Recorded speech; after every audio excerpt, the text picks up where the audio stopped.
ओम शांति। आज मीठे मीठे श्री बाबा निराकार परमात्मा ब्रह्मा के तन द्वारा कहते हैं, मीठे मीठे बच्चे। बाबा कहते हैं आत्माएं तो अनादि है, परमात्मा भी अनादि है। आत्माएं और परमात्मा का कभी भी विनाश नहीं होता, वो सदा ही होती ही है। आत्माएं भी होती है, परमात्मा भी होता है। इस दुनिया में जितने भी शरीर हैं, सबको कौन चला रही है? आत्माएं ही चला रही है। तो आत्माओं को शक्ति कहाँ से मिलती है? उस परमात्मा से। जब आत्मा ऊपर से नीचे आती है तो शक्तिशाली होती है, लेकिन आत्मा एक शरीर छोड़ दूसरा, तीसरा, चौथा ऐसे लेती जाती है ना, तो उसमें शक्ति कम होती जाती है। जैसे तो गाड़ी में पेट्रोल कम होता जाता है ना, ऐसे आत्मा में भी गुण, शक्तियां और ज्ञान, ये तीन चीजों का उसमें पेट्रोल डलता है। एक तो आत्मा को गुण चाहिए, शक्तियां चाहिए और समझ चाहिए, जिसको हम ज्ञान कहते हैं। अब 5000 साल का चक्कर होता है, ज्यादा से ज्यादा आत्माएं 84 जन्म ले सकती हैं। कम से कम एक जन्म आत्मा को लेना पड़ता है, कोई भी आत्मा हो। मतलब ऊपर से नीचे हम सभी आत्माओं को आकर इधर पाठ बजाना होता है। तो सोचो, जो आत्मा ने 84 जन्म ले लिए, उसका अभी लास्ट जन्म है, क्योंकि अभी कलयुग के बाद सतयुग आएगा। तो उस आत्मा में तो बिल्कुल भी ज्ञान, गुण, शक्तियां ना के बराबर होगा। बाबा कहते हैं पूरा खत्म नहीं होता है, थोड़ा सा बचता है। जैसे अमावस के दिन चांद की पूरी लीक बचती है ना, पूरा काला नहीं होता है, थोड़ी लीक बचती। ऐसे आत्माओं में भी थोड़ा ज्ञान, गुण, शक्तियां रहते हैं अंत तक। लेकिन अब फिर से आत्मा में ज्ञान, गुण, शक्तियां कैसे आए? उसके लिए बाबा हमें ये राजयोग का अभ्यास करा रहे हैं, जिसको हम मेडिटेशन भी कहते हैं। आत्माएं ना अभी स्व का ही मान नहीं रख रही। मतलब मैं आत्मा, अगर मैं किसी को बोलूं कि अरे आप तो अशांत आत्मा हो, आप तो अपने जीवन में सदा दुखी रहते हो, आपके जीवन में तो एकदम अशांति है, दुखी आत्मा हो, आप तो परेशान रहते हो, आप में तो बिल्कुल भी सहन शक्ति नहीं है, आपके तो बच्चे भी ऐसे ही हैं, आपका तो परिवार ही ऐसा है, आपका तो जीवन ही ऐसे। तो उनको हर्ट होता है ना, उनको कि मुझे क्यों ऐसे बोल रहे हैं, ये कौन होते हैं। लेकिन बाबा कहते हैं आप स्वयं के लिए रोज क्या बोल रहे हैं? हमने कभी ध्यान दिया है? हम औरों को बोल रहे हैं तो उनको फील हो रहा है, दुख हो रहा है, परेशानी हो रही है, लेकिन हम स्व के लिए रोज क्या बोल रहे हैं? अरे मैं तो बहुत ही दुखी हो गई हूँ, मैं तो बहुत अशांत हो गई हूँ, मैं तो बहुत परेशान हो गई हूँ, मैं तो बीमार ही रहती हूँ, मेरे जीवन में तो कुछ अच्छा ही नहीं है, मेरे तो बच्चे भी ऐसे खराब हैं, मेरा तो परिवार ही ऐसा है। ऐसा बोलते हैं ना हम, कोई ना कोई परेशानी में हम स्वयं को ही बोलते हैं कि मैं मेरा मेरा। तो हम खुद का ही मान नहीं रख रहे हैं, हम खुद को ही ऐसे अपशब्द कह रहे हैं। तो फिर इससे हमारा जीवन वैसा ही बनता जा रहा है। देखो, ये तो हमने पढ़ा है ना भाई, सृष्टि भी संकल्पों से रची जाती है। परमात्मा ने ब्रह्मा द्वारा संकल्पों से सृष्टि रची है। आज हमें कुछ काम करना होता है तो हम प्लानिंग करते हैं ना। समझो हमें कल किसी को खाने पे बुलाना है या कहीं जाना है, तो आज ही हम प्लानिंग करेंगे, अर्थात थॉट्स क्रिएट करेंगे, सोचेंगे, हाँ ऐसे सुबह को जल्दी उठेंगे, फिर ऐसे तैयार होके ऐसे जाएंगे, इनको लेके जाएंगे। तो प्लानिंग तो करनी पड़ती है ना। तो हम रोज क्या प्लानिंग कर रहे हैं? हम अपने लिए रोज क्या थॉट्स कर रहे हैं कि अरे मैं तो बहुत दुखी हो गई हूँ। ये हमने संकल्प किया ना, तो मतलब हम अपना जीवन दुख का बना रहे हैं। हमारा आज जीवन इतना दुखी नहीं है हम, लेकिन मेरे इस सोचने से मतलब मैंने प्लानिंग कर दी कि मेरा जीवन बहुत दुखी है, मैं जीवन से बहुत दुखी हो गई हूँ। तो मतलब वो हमने एडिशन कर दिया। मैं तो बहुत ही अशांत हो गई हूँ, मुझ में तो बहुत क्रोध है। तो वो हमने और अपने आप को चार्ज कर दिया। मेरे तो बच्चे ही ऐसे हैं, सुनते ही नहीं एकदम, जो भी हम बोलते हैं तो मतलब हमने बच्चों को भी वो नेगेटिव एनर्जाइज कर दिया, मतलब थॉट्स दे दिए उनको, उनका भी जीवन वैसा बना रहे हैं, अपने घर का भी बना रहे हैं। अरे खाना तो बिल्कुल अच्छा नहीं है, बिल्कुल अच्छा नहीं बनाते, उनको भी दे दिया, उनको भी नेगेटिव वेज वेज दे दिए, उनको भी नेगेटिव संकल्प भेज दिया। तो बाबा कह रहे हैं हम स्व का ही मान नहीं रखे, मैं ऐसी हूँ, मैं ऐसी हूँ, मैं परेशान हूँ, मैं बीमार हूँ, मैं टेंशन में हूँ, तो फिर हम स्व का तो मान रखना चाहिए ना। इसलिए बाबा कहते स्व मान में रहो। अब स्व का मान करो तो आपके जीवन में आप ही आपको भी मान मिलेगा और आप औरों को भी मान दे सकते हैं। जब मैं खुद ही अशांत हूँ, दुखी हूँ, परेशान हूँ, तो जो मेरे सामने आएगा मैं उसको भी अशांत करूंगी, उसको भी मान नहीं दूंगी, उसको भी दुखी करूंगी ना। ऐसे ही होता है ना। देखो घर में अगर अगर आज हमारा मूड ठीक नहीं है तो हम सबको क्या देंगे? आज क्रोध देंगे, अपशब्द देंगे, चिड़चिड़ापन देंगे। खाना भी वैसे ही बनाएंगे तो खाना भी हमने उनको वैसे ही उसी थॉट से बना के दे दिया। तो एक तरीके से हमने अपने घर वालों को आज हमने ही उनको ऐसा सारी वेव्स वाइब्रेशंस के थ्रू उनको ऐसे नेगेटिविटी, अशांति, क्रोध पहुंचा दिया। फिर कल का आपके बच्चे करेंगे, कल आपके घर में और करेगा, फिर सोचते हैं कल मैं क्रोधी थी तो आज ये क्रोध कर रहा है। रोज घर में कोई ना कोई क्रोध कर ही रहा है, अशांति हो ही रही है, दुख जा ही नहीं रहा है, क्योंकि हम एक दूसरे को एनर्जी ऐसी ट्रांसफर कर रहे हैं ना संकल्पों के थ्रू। हमने ही अपना जीवन दुखी बना दिया है। तो क्यों ना मैं आत्मा खुद से स्टार्ट करूं, पहले मैं अपने आप को स्वमान दूं, मतलब स्व का मान रखूं कि रोज हम जब भी हमें समय मिलेगा, कम से कम जब भी आप ऐसा बोलते हो दुखी, तो उस समय ऐसा नहीं दो। भले है जीवन में दुख है, बाबा कहते हैं इस कलयुगी जीवन में दुख, शांति, बीमारियां हैं, लेकिन मैं अपने आप को ऐसे थॉट्स नहीं दूंगी, मैं अपनी आत्मा का अपमान नहीं करूंगी।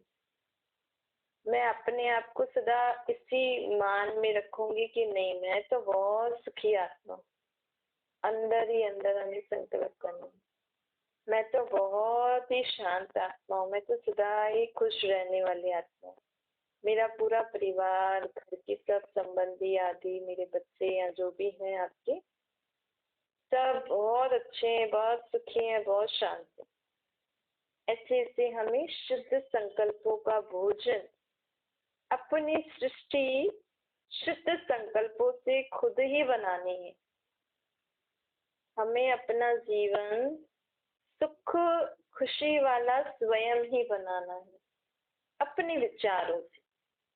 तो हमें सदा ये ध्यान रखना चाहिए कि हम किस रीति, कैसे कैसे विचार सारा दिन हमारा मन कर रहा है, हमारे मन में कैसे कैसे विचार सारा दिन चल रहे हैं, इस पे हमें बहुत ध्यान देना चाहिए। ऐसे नहीं मुख से निकल गया, मैंने ऐसे मन ने सोच लिया, कुछ भी मन सोच रहा है हम उस पर ध्यान ही नहीं दे रहे, उस पर भी हमें ध्यान देना चाहिए।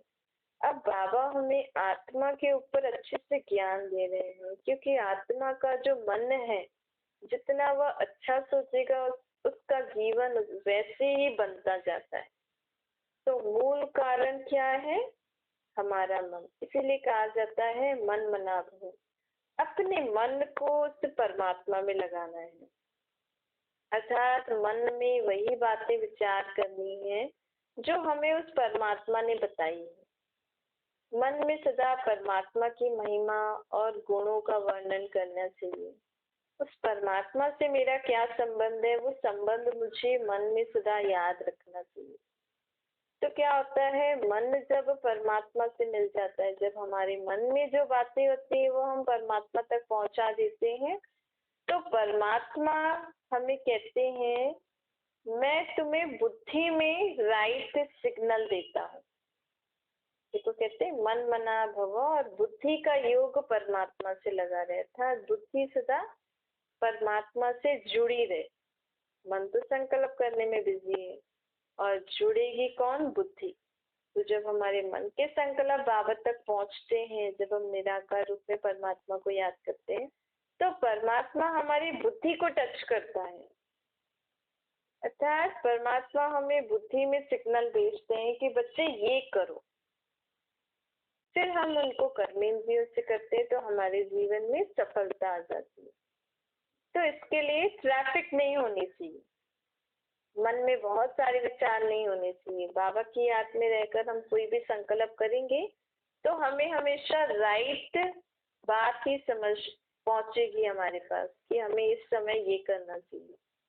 बाप अब आत्माओं को कहते हैं, अब मेरे से डायरेक्ट कनेक्शन जोड़ो, तो तुम्हारा जीवन, तुम्हारी आत्मा में मैं डायरेक्ट शक्ति भरता रहूंगा। तुम आत्माओं को यह मैं पढ़ाई भी पढ़ा रहा हूँ। सत्य का संग कहा जाता है। दुनिया में कई प्रकार के सत्संग होते हैं, लेकिन सत्संग का मतलब क्या होता है? सत्य संग, अर्थात उस सच्चे के संग में रहो। अब सच्चा कौन है? हम तो शरीरधारी हैं, हम तो ये देह छोड़ रहे हैं, फिर दूसरी ले रहे हैं, तीसरी ले रहे हैं, चौथी ले रहे हैं, तो हम तो रूप अलग अलग बदल रहे हैं। लेकिन परमात्मा कभी भी अपना शारीरिक रूप नहीं लेते, तो वो सदा उसी निराकार रूप में एक ही संबंध, सर्व संबंधों से है ही सही। हम ये कभी नहीं कहेंगे, जैसे आज समझो आपने कोई गुरु किए हैं, उन्होंने चोला छोड़ दिया, और फिर लोग कहते हैं वो गुरु की आत्मा ज्योति ज्योत में समा गई, अब मेरी कौन मदद करेगा? मैं तो उन्हीं के सहारे अपना जीवन जी रही थी ना। अब वो आत्मा ने चोला भी छोड़ दिया, वो आत्मा भी ज्योति ज्योत में समा गई। लेकिन परमात्मा कहते हैं मैं तो कभी भी किसी में समाता नहीं हूँ, न ही मैं शरीर छोड़ सकता हूँ, मेरे पास तो शरीर ही नहीं। तो तुम भले ही देहधारियों के साथ अपना पाठ बजा रहे हो, लेकिन मेरे साथ अपना कनेक्शन सदा रखो। अच्छा, अर्थात उस सच्चे के संग में हमें सदा रहना है। फिर चाहे आप कुछ भी करते रहो, फिर आपको कभी भी अकेलापन अनुभव नहीं होगा। हमें कभी भी ये दुख नहीं होगा देह के कोई संबंधी शरीर छोड़ रहे हैं, या कोई गुरु जिनको मान रहे हैं वो शरीर छोड़ रहे हैं, या कोई भी अपना जिन पे हम विश्वास करते थे उन्होंने शरीर छोड़ दिया, तो आत्मा दुखी परेशान ना हो। आत्मा को तो अपना शरीर है, उसको तो जीवन जीना है ना। वो आत्मा ने तो जाके देह छोड़ा, दूसरी देह ली होगी, क्योंकि आत्मा तो पाठधारी है, उसको तो अपना पाठ बचाना ही है ना। अब अगर तो फिर हम क्या करें? अगर हमारा अगर उस सत्य के साथ संग, उनके संग में हम सदा रहेंगे, तो हम कभी भी स्वयं को अकेला नहीं समझेंगे। किसी के भी शरीर छोड़ने पर हमारा जीवन हलचल में नहीं आएगा। और समझो, तो बाबा कहते हैं इसी रीति से हमें उस जो सत्संग का अर्थ है, अर्थात सत्य अर्थात मैं परमात्मा, मेरे संग में तुम आत्माओं को सदा रहना है। तुम आत्माएं मेरे बच्चे हो, क्योंकि तुम आत्माएं जब दुखी होती है ना, तो तुम्हारा दुख मेरे तक पहुंचता है। लेकिन तुम मुझे उस रूप में याद नहीं कर रहे, तो मैं तुम्हारी कैसे मदद करूं? इसीलिए अब मुझे निराकार रूप में याद करो, स्वयं को भी अशरीरी आत्मा समझती। ये है कलयुगी दुखधाम। अब ये कलयुगी दुखधाम का समय पूरा होने वाला है, अब सत्युगी सुखधाम आने वाला है। दुखधाम और सुखधाम के बीच में मुझे इस सृष्टि पर आना पड़ता है, क्योंकि ऐसी दुखी दुनिया को, ऐसी पापात्माओं की दुनिया को, ऐसी भ्रष्टाचारी वाली दुनिया को परिवर्तन करने का काम मुझ पतित पावन का ही है। मैं ही ऐसे पाप आत्माओं को पुण्य आत्मा बनाने की शक्ति मुझ में ही है। कोई भी देहधारी आत्माओं में इतनी शक्ति नहीं होती कि वो पूरी विश्व की आत्माओं को पावन बना सके। भगवान अर्थात जिसको अपना शरीर नहीं है, जो सबका हो। भगवान अर्थात जो अशरीरी अजन्मा हो, मतलब जिसको कोई अपना शारीरिक आकार नहीं है। परमात्मा का आकार तो है निराकार, मतलब बिंदी, ज्योतिर्बिंदी है, लेकिन उनका कोई शारीरिक आकार नहीं। वो सभी आत्माओं को पावन बनाने की शक्तिशाली, गुणवान, ज्ञानवान बनाने की शक्ति उस निराकार में है बिंदी, लेकिन सब शक्तियां उनमें समाई हुई है। कहते हैं ना गीता में भी कि वो बहुत तेजोमय है, अर्जुन उनकी रोशनी को सहन, लेकिन बाबा कहते हैं मैं कोई शक्तिशाली हूँ लेकिन मेरे में ऐसा तेज नहीं है। जैसे सूर्य कभी कभी तपस करता है तो बहुत तेज हो जाता है ना, तो ऐसे मुझ में वैसा तेज नहीं है, लेकिन मुझ में शक्तियां अथाह है, मुझ में गुण अथाह है। मैं सर्व शक्तियों का सागर हूँ, गुणों का सागर हूँ, ज्ञान का सागर हूँ। तुम्हें जो बात नहीं समझ में आ रही मेरे से पूछो, मैं तुम्हें बताऊंगा। तो बाबा कहते हैं मैं सागर हूँ, तो मेरे को याद करने से तुम्हारे अंदर सर्व शक्तियां, गुण, ज्ञान आ जाएगा। तुम पाप आत्मा से पुण्य आत्मा बन जाओगी। मुझ में इतनी शक्ति है कि मैं तुम्हारे पापों को भी नाश कर सकता हूँ। निराकार परमात्मा समझ के जब हम आत्माएं परमात्मा को याद करेंगे तो हमारे जो पाप कर्मों का बोझा आत्मा पे चढ़ा हुआ है, लेप शेप, वो परमात्मा की शक्ति से खत्म हो सकता है। देखो आज हमें दुख, बीमारियां, ये सब क्यों हो रहा है? भला हम इस जन्म में हमने कुछ नहीं किया, हम बहुत सबके साथ अच्छे रहे हैं, हमने कोई बुरा कर्म नहीं किया, हम बहुत ध्यान रखते हैं कि हमसे कोई पाप कर्म नहीं हो, लेकिन फिर भी हमें बीमारियां हो रही हैं, परिस्थितियां आ रही हैं, दुख हो रहा है, कोई ना कोई जीवन में परेशानी आ रही है। तो ये मुझे आत्मा पर जो पिछले जन्मों का बोझा है ना, उसका मैं दुख देख रही हूँ, उसके कारण मैं अपने जीवन में दुख देख रही हूँ। तो अब ये पिछले जन्मों का खाता, मुझे क्या पता मैं किसके साथ क्या करके आई हूँ। हमने पिछले जन्मों में जिसके साथ भी कुछ किया होगा, वो आत्मा तो मुझे अभी तक कोस रही होगी ना, कि फलाने ने मेरे साथ ऐसा किया, ऐसा किया, ऐसा किया, मेरे बच्चों के साथ ऐसा किया। मैं तो वो चोला छोड़ के आ गई, लेकिन मैं आत्मा थोड़ी खत्म हुई। मैंने तो वो शरीर छोड़ा ना, वो जगह छोड़ी, वो संबंधी छोड़े। क्या पता मैं अभी भी उन्हीं संबंधियों के साथ हूँ, लेकिन मेरा पार्ट शरीर के साथ, उनके साथ संबंध दूसरा है।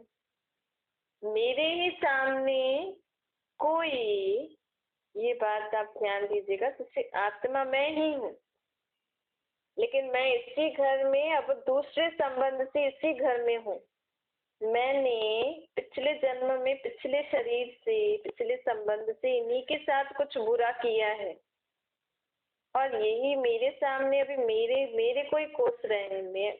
मैं आत्मा तो वही हूँ ना, पर मेरा शरीर दूसरा है, लेकिन ये वो पिछले संबंध से मुझे अभी तक कोस रहे हैं। तो उसके कारण मुझे बीमारी हो रही है, मुझे परेशानियां हो रही है, लेकिन मुझे पता नहीं कि क्यों हो रही है। तो उससे मुक्त करने वाला कौन है? परमात्मा। तब जब भी समय मिले तो स्वयं को आत्मा समझ के परमात्मा को याद करके बाबा से हमें यही संकल्प करना है कि बाबा मैंने जो भी पिछले जन्मों में बुरे कर्म किए हैं उसके लिए मैं आपसे सॉरी बोलती हूँ, और उन आत्माओं से भी मैं सॉरी बोल रही हूँ। अब वो आत्माएं तो हमें नहीं पता, हमें थोड़ी पता है अपना पिछला जन्म, लेकिन हम संकल्प करके उन आत्माओं से हम क्षमा मांग सकते हैं। तो ये हमारी संकल्प जितना तीव्र गति से आत्माओं तक पहुंचता है ना, उतना और कुछ नहीं पहुंचता है। देखो फोन भी करेंगे, पहले नंबर मिलाएंगे, फिर बात करेंगे। आज लाइव प्रोग्राम हो रहे हैं तो भी सिग्नल पहुंचने में टाइम लगता है, तो भी वो जब बोले तब हमें सुनाई में दें, जब हम देखें तब हमें दिखाई में दे। लेकिन अगर मैं अभी अभी यहाँ कोई संकल्प करूंगी ना, किसी से भी सॉरी बोलूंगी, मन से किसी को भी थैंक यू बोलूंगी बाबा को याद करके, तो वो उस आत्मा तक वो सॉरी की फीलिंग पहुंचती है, और वो रिप्लाई में वो आत्मा भी मेरी सॉरी को एक्सेप्ट करके मुझे माफ कर देती है। तो ये हमें क्या करना है? अपने को आत्मा समझ के बाबा को याद करके, बाबा मैंने किसी भी आत्मा से जो भी कुछ ऐसा बुरा कर्म किया है उसके लिए मैं आपसे भी सॉरी बोलती हूँ, उन आत्माओं से भी सॉरी बोल रही हूँ। ऐसे ऐसे करके हम अपने पिछले जन्मों के हिसाब किताब से इसी इसी शरीर में रह के भी हम चुकतू कर सकते हैं। इससे हमें जो दुख परेशानियां हो रही हैं, बीमारियां हो रही हैं, उनसे भी हम मुक्त हो सकते हैं। तो एक आत्मा समझ के परमात्मा को याद करने से बहुत फायदे होते हैं। आत्माओं में बहुत शक्ति भी बढ़ती जाती है। इसलिए बाबा कहते हैं आत्म अभिमानी बनो, अब देह अभिमानी नहीं बनो। मैं आत्मा हूँ और ये मेरा शरीर है। सदा यह अभ्यास करते रहो, मैं इस देह से कार्य कराने वाली शक्ति हूँ। मैं चाहूँ तो मैं इस देह से जितना काम कराना चाहूँ करा रही हूँ। मैं चाहूँ तो मैं बैठ के तो बैठ जाती। देखो कछुआ क्या करता है, कछुए में विशेषता है ना। देखो जब उसको काम करना होता है तो वो अपने शेल से हाथ पांव निकालता है, काम करता है, फिर कैसे अंदर हाथ पांव अंदर रख के फिर बैठ जाता है। किसी को पता भी नहीं है, किसी को नहीं पता हो तो सोचिए पता नहीं क्या है। अगर किसी ने नहीं देखा हो कछुआ, पहली बार देख रहा हो तो ये कहेगा ना पता नहीं पत्थर है क्या है। ऐसे हम जब चाहें अपना कार्य करें। मैं आत्मा देह में, देह के कनेक्शन में आकर मैंने सब काम किया, सबसे संबंध व्यवहार किया, सबसे मैंने जो भी, मुझे अगर बिजनेस करते हैं, जॉब करते हैं तो सब कुछ किया, देह को भी लाया दिलाया, खिलाया पिलाया। अब मैं आत्मा इस देह से न्यारी होकर अपने परमात्मा बाप को याद कर रही हूँ, उनसे मन की बातें कर रही हूँ। फिर जो भी मन में बातें हैं, जो हम इस देह में आकर देह की दुनिया में हमने जो भी काम किए, जो भी बातें आई, जो भी मेरे अंदर आसुरी स्वभाव संस्कारों के वश होकर मेरे से कोई भी गलत काम हुआ, मन में कोई भारीपन है, कोई दुख की बात घड़ी घड़ी डिस्टर्ब करती है, वो सब मैं इस देह से न्यारी होकर अपने परमात्मा बाप से कर रही हूँ। तो जैसे तो हम इस देह में है ही नहीं, आत्मा होती तो है लेकिन हम मन बुद्धि से उस परमात्मा से बातें कर रहे हैं। और आप देखना, अगर आप ये अभ्यास करोगे और फिर जब अपने कर्मों में फिर से आओगे तो आपको इतना हल्का लगेगा, इतना लाइट लगेगा कि जैसे तो परमात्मा ने सब बातें सुनकर हमारे अंदर शक्तियां भर दी, हमें उन गलतियों के लिए माफ कर दिया। लेकिन फिर बार बार नहीं करनी है वही गलतियां, फिर अटेंशन रखना है कि अब मुझे वापस से ऐसा कुछ नहीं करना है। अच्छा, मीठी मीठी से खिलते बच्चों प्रति माता पिता बाप दादा का याद प्यार और गुड मॉर्निंग। रूहानी बाप की हम सभी रूहानी बच्चों को नमस्ते। हमारी भी रूहानी माता पिता बाप दादा को याद प्यार, गुड मॉर्निंग और नमस्ते। वरदान है मनसा शुभ भावना द्वारा एक दो को आगे बढ़ाने वाली विश्व कल्याणकारी बनो। बाबा कहते हैं यदि कोई कुछ रॉन्ग कर रहा है तो उस आत्मा को हमें परवश समझकर उसके प्रति रहम की दृष्टि रखनी है। आपके सामने कोई गलत कर रहा है तो हमें उनसे घृणा नफरत ऐसे नहीं रखनी है, उसके प्रति हमें रहम की दृष्टि रखनी है, क्योंकि वो भी आत्मा है ना। इसलिए बाबा कहते हैं स्वयं को आत्मा समझ के सामने वाले को आत्मिक रूप में देख के बात करो। वो मेरा आत्मा भाई गलत काम कर रहा है तो मेरा क्या काम है, परमात्मा को बता के उसके प्रति गुड विशेस करना, डिस्कस नहीं करना है। हम एक दूसरे से डिस्कस करने लग जाते हैं ना, फलाना ऐसा कर रहा था ऐसा कर रहा था। वो देह के संबंध में जब आते हैं तो हम ऐसा करते हैं, लेकिन अगर हम आत्मिक स्थिति में स्थिर रहेंगे तो हम डिस्कस नहीं करेंगे, हम तुरंत किसको बताएंगे, बाबा को।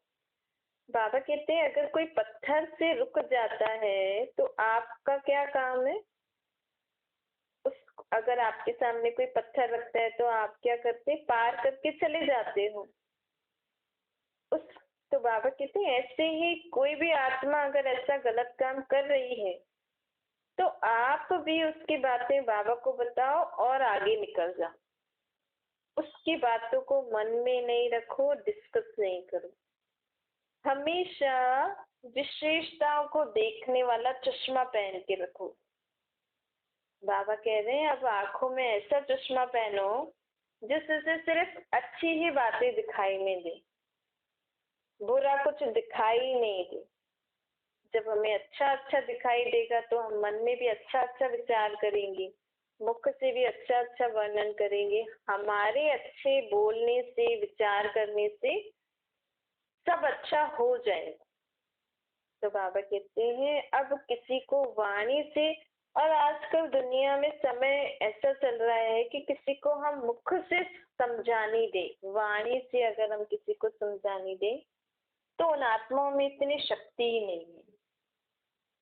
चाहे आत्मा किसी छोटे बच्चे के शरीर में हो, चाहे बड़े में हो, चाहे बुजुर्ग में हो, इस समय हमें ये नहीं देखना कि अरे ये तो इतना छोटा है, अभी से ऐसा गलत काम कर रहा है, ये इतना बड़ा हो गया है फिर भी ये कुछ समझ नहीं रहा है। क्योंकि हम शरीरों को न देखकर अगर आत्माओं को देखेंगे ना, तो वो आत्मा पता नहीं कितने जन्म लेके आई है, शायद आपसे भी पूर्वज हो, आपसे भी पहले वो सृष्टि पर जन्म मरण में आई है। तो उन आत्माओं में अभी ज्ञान गुण शक्तियां है ही नहीं। आप घर में वो बच्चा बन के आई, लेकिन उसमें वो शक्ति गुण समझ है ही नहीं। अब हमें सिर्फ उनके शारीरिक माँ बाप शरीर से संबंध से नहीं रखना है सिर्फ, अब उसकी आत्मा की भी पालना हमें करनी है। उनकी आत्मा में भी गुण शक्तियां हमें परमात्मा से लेकर उस आत्मा में भी भरनी है। अब अपनी दो जिम्मेवारी समझो।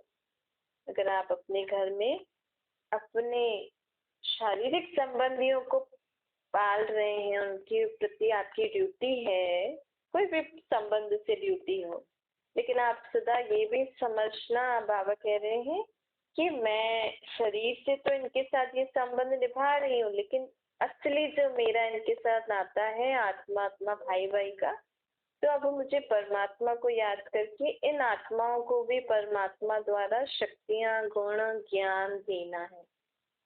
तो दोनों रीति से आप उनकी पालना करो। तो आप ऐसे खुद की करोगे, उनकी करोगे, धीरे धीरे औरों की भी करोगे, तो ऐसे हम पूरे विश्व की भी पालना कर सकते हैं। आप यहाँ अपने घर में बैठे बैठे भी पूरी विश्व की पालना कर सकते हो, विश्व की सर्व आत्माओं की। कैसे? सिर्फ एक संकल्प का स्विच ऑन करना है कि बाबा विश्व की सर्व आत्माएं सुखी हो जाएं, शांत हो जाएं, खुश रहें। तो आपका वो शुद्ध संकल्प सच्चे में सब तक पहुंचता है। जितना हमारे संकल्प में एकाग्रता होगी ना, वो संकल्प जरूर पहुंचेगा। स्लोगन है, दृढ़ संकल्प की बेल्ट बांध लो तो सीट से अपसेट नहीं होंगे। अब हमें कौन सा दृढ़ संकल्प बांधना है? कोई सा भी बांध लेना अपने जीवन में, लेकिन फिर भी बाबा हमें कहते हैं, जैसे एग्जाम्पल में है कि अब मुझे दृढ़ संकल्प करना है कि मैं कभी भी रोऊंगी नहीं, ना आंखों से, ना मन से, न स्वप्न में। तो ये दृढ़ संकल्प की सीट बेल्ट बांध लो कि मैं कभी भी नहीं रहूंगी, ऐसे मैं सदा खुश रहूंगी, सदा शांत रहूंगी। ऐसे ऐसे दृढ़ संकल्प की सीट हम बांध लेंगे तो हम कभी भी अपसेट नहीं होंगे। अब हमें सदा याद रहना चाहिए ना कि मैं कभी रोऊंगी नहीं, तो कभी रोने का सीन भी आएगा तो तुरंत मुझे याद आ जाएगा, नहीं मुझे रोना नहीं है, तो हम वहाँ रुक जाएंगे। अच्छा,